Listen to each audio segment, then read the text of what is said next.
seated with Christ in Elohim. When Christ, who is our life, shall appear, then shall you also appear with him in glory. And my brother was giving me some game on this because he say he cometh with his saints.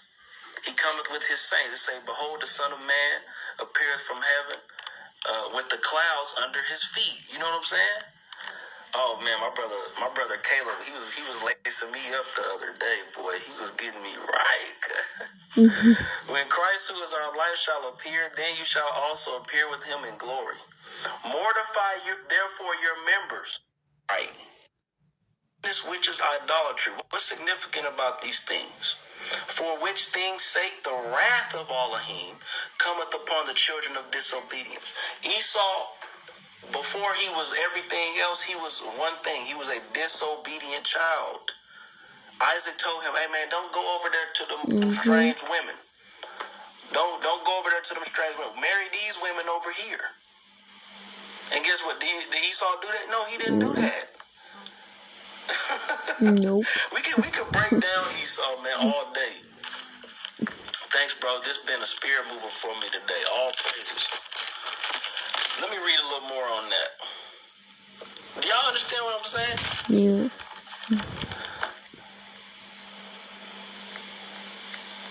Do y'all understand what I'm saying? Hold on real quick.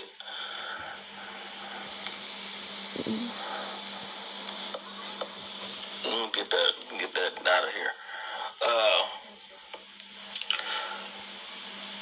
I'm gonna go Esau like a disobedient child. That's exactly what he is. Let's do Hebrews chapter 12. Esau would have had this belt on him, no capo. Why you talking like that? You don't talk like that. Boy.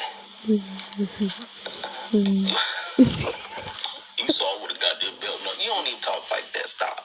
Okay, Hebrews chapter 12. Beginning at verse 1. Wherefore, seeing we also are compassed about with so great a cloud of witnesses,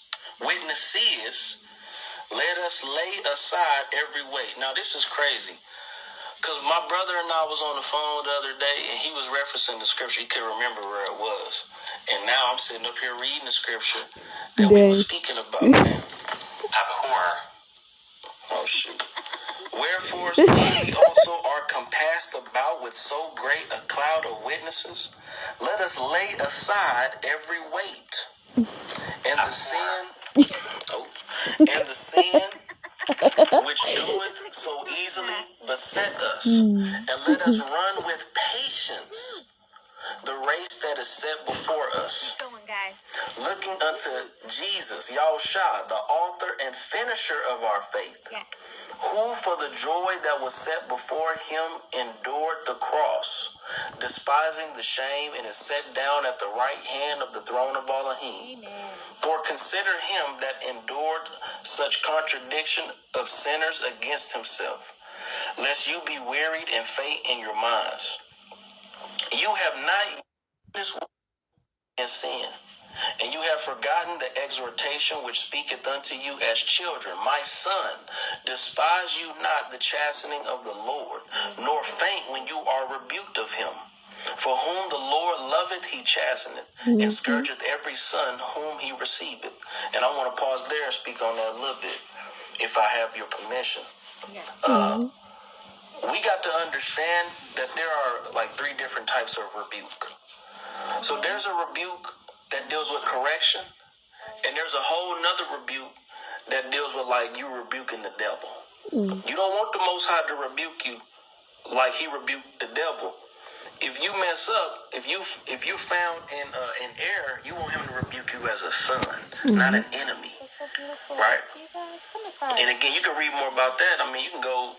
That's all throughout the prophets, speaking about the return of the Most High, the return of Christ, when he gonna rebuke the nations and all these different things. So please understand that. Have discernment when you read that word in scripture. For whom the Lord loveth, he chasteneth, and scourgeth every son he receiveth. If you endure chastening, God dealeth with you as sons. For what son is he whom the Father chasteneth not? Let me repeat that.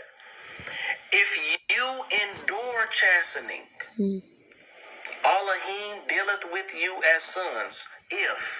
Does everybody endure chastening? Does everybody endure correction? This is something that we all deal with when we come into the truth. Being a son, because, this is what people say. They say, there's only one race. It's the human race. I'm a son of God. I'm a daughter of God. God made me. But then you sit up in here, you as a man or a woman be sitting up in here and try to correct them, and they're not willing to endure the chastening and the correction of a man, let alone the Most High. And one thing we know about the scripture is what? That is profitable for correction. Amen. Correction's amazing. That's 2 Timothy 3:16. All scripture is given by inspiration of Elohim, and is profitable for doctrine, for reproof, for correction, for instruction in righteousness, that the man of Elohim may be perfect, thoroughly furnished unto all good works. You got people out here, they can't even endure correction from a man, let alone the Most High. And once again, the scripture says, Hebrews chapter 12, verse 7, if you endure chastening, Elohim dealeth with you as with sons and sin, according to the promise. And again, just as we established that it's according to the promise, that's why Paul say that it's not according to the flesh. That's why he say the children of the Most High are not according to the flesh, but according to the Spirit, man. That's why it says that. But again, you got these Hebrews sitting up here talking about, oh yeah, bloodline. Man, stop. That's a lie from hell. You love the Father and accept His Son. That's it. And let's go Romans. Let me do Romans.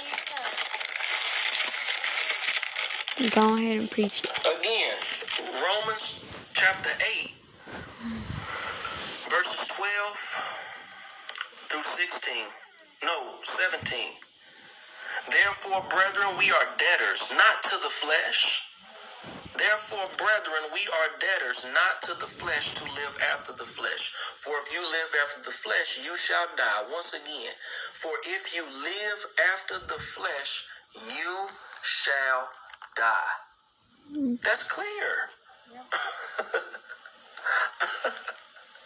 For if you live after the flesh, you shall die. But if you, through the Spirit, do mortify the deeds of the body, you shall live.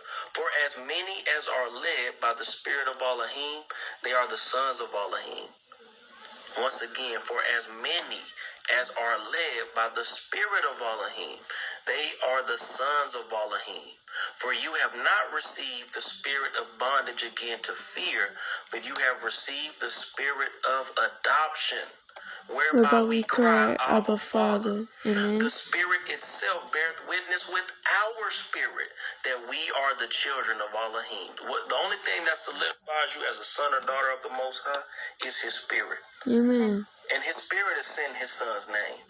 So non-messianics, again, I got to ask you, where's your blood at? If you don't believe in Christ, you're not nothing. You nothing.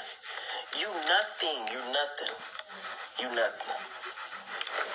You nothing. And guess what? If children, then heirs.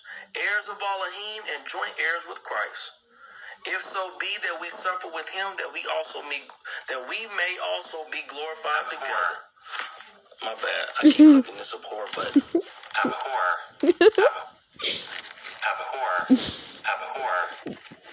I'm about to make a beat. Somebody loop that. I need somebody to loop that, add some reverb to it in an 808. I'm about to make a beat called Abhor. I abhorred whores. I abhorred whores walking through stores. I abhorred whores walking through stores. I'm trying to get more. I'm trying to eat some more. According to the Most High. But the doers of the law. But you got to put things in their proper perspective, though, man. It's faith. And please, Matthew 23:23, faith, same Greek word, in Ephesians 2:8 and 9, for you are saved by grace through faith. That same Greek word for faith is the same Greek word in Matthew 23, faith being a weightier matter of the law. Faith is a weightier matter of the law. Red letters, deal with it. For if I build again the things which I destroy, I make myself a transgressor. For through the law I am dead to the law, that I might live unto Elohim. I am crucified with Christ. Nevertheless, I live, yet not I, but Christ liveth in me. And again, we got to understand that. What does he mean we were crucified with Christ? What does that mean? That's dealing with the flesh. Yes. Our flesh was crucified. But by what? By the Spirit we are raised, man. Mm-hmm. The first Adam was made a living soul. The second Adam was made a quickening spirit. That's why in Revelation he say, yet you live. He says, but you are dead.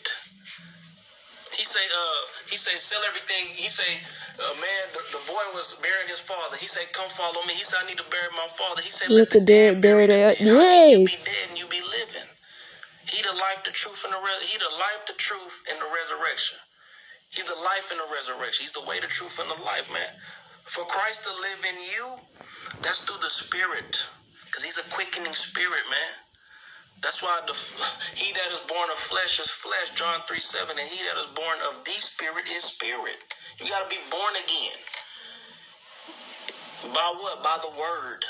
What do you mean the word? Because faith comes by hearing the word. What do you mean? Well, in Acts 10, people that received the Spirit, in Acts 2, people that received the Spirit, they heard the word of the gospel. Gospel being preached in Acts 2. Gospel being preached in Acts 10. Gospel being preached. You have people that got baptized with water. They didn't receive the Spirit. They didn't even hear it. They didn't know nothing about the Spirit. Why? Because they didn't hear the word. They didn't hear the word, man. Come on, man. So what, every Israelite got the Spirit of the Most High? Oh, really? So why am I hearing about these quote-unquote Israelites commit adultery? Slandering, gossiping, stealing, lying. Stop.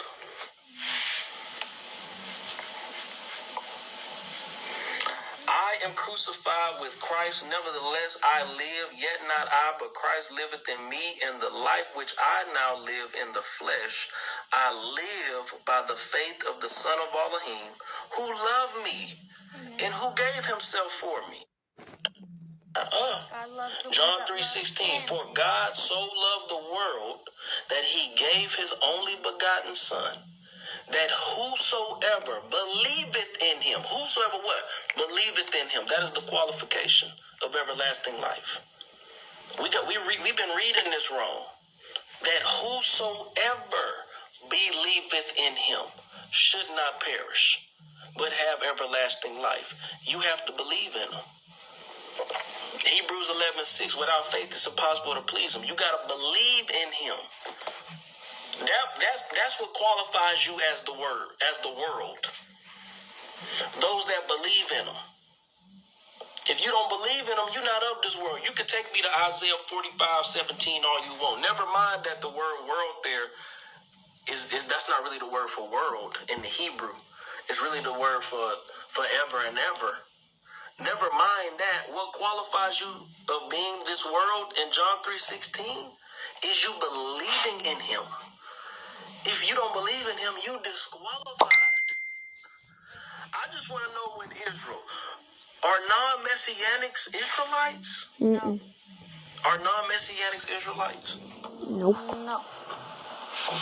I'm Because I True know Hebrews Israelites don't are the true reject John Christians. 3:16. They just got to make 10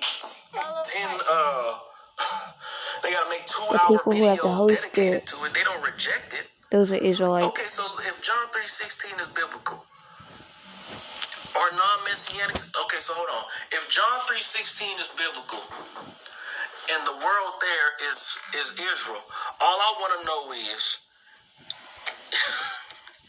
are non-Messianics Israel? No. That's all I want to know. That's all I want to know. No. That's all I want to know to the person. Yeah, Hebrews. That's being a respecter of person. Oh no, I'm going shalom the non-messianic Hebrew that has read the Old and the New Testament, but still choose the New Testament, but still rejects the New Testament, who can't control who his mother and father is. Yep.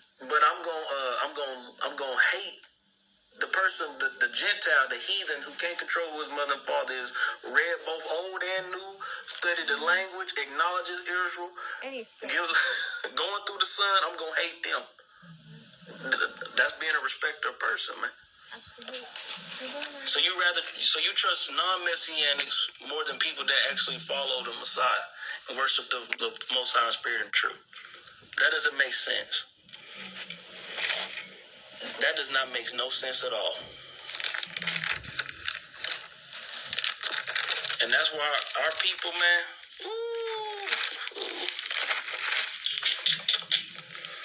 the standard is low with these Hebrews.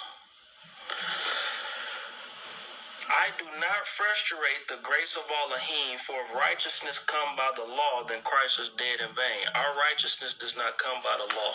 No. Our righteousness comes by faith.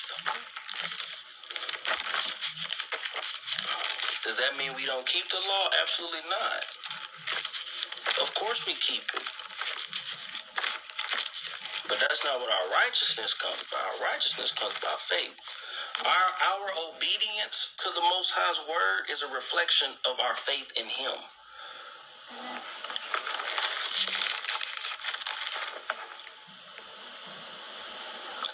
There's no life without the Messiah. I'm with it. It's evil it's evil. It's out of envy for their acceptance. It's a generational curse. Yes. Israelites believe in the word of the Most High. No, heck no, right. The Most High hates those that work iniquity, though. Absolutely. The word of Most High is the word of Most High. Yes, every Israelite, not every Hebrew. Right. Go, Brewski, it's your birthday. Yeah. Romans 8:14, for as many are led, yes. Yeah, I hope we don't want to court. I appreciate the roses, Miss Kels Mack. I'm going to read this one little scripture and then I'm going to get off.